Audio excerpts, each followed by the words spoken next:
আসসালামু আলাইকুম। আজ আমরা দেখব নুরানি পদ্ধতিতে কিভাবে দ্বিতীয় ভাগের বর্ণগুলো সুন্দর করে লিখতে হয়।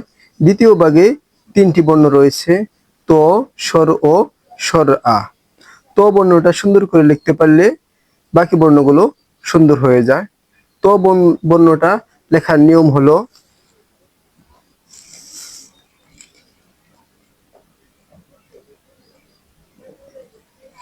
প্রথমে মাত্রা দিতে হবে,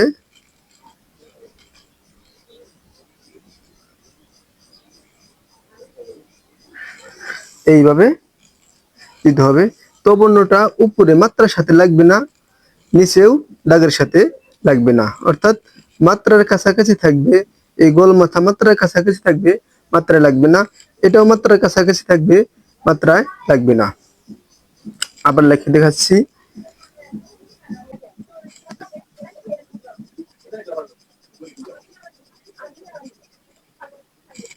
এই হলো ত। এবং ত বর্ণটা সুন্দর করে লিখতে পারলে স্বর আ সুন্দর হয়ে যায়, স্বর ও সুন্দর হয়ে যায়। স্বর ও লিখতে হলে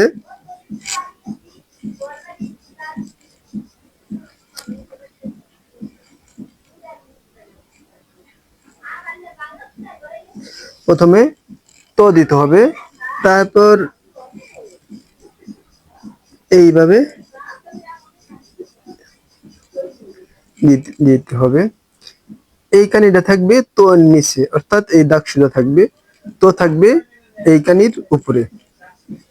আবার দেখাচ্ছি।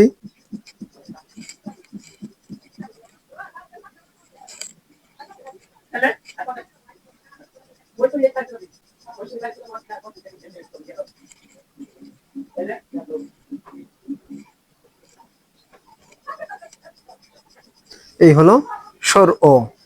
এখন দেখব স্বর আ কিভাবে লিখতে হয়।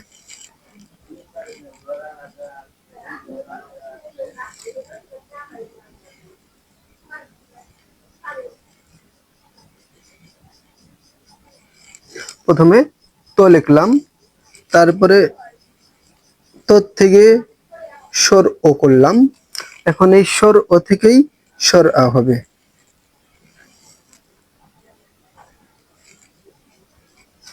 এই দুইটা দাগ থাকবে সমান, আর এই দাগটা মাত্রা ভেদ করে একটু উপরে উঠে যাবে। আবার দেখাচ্ছি।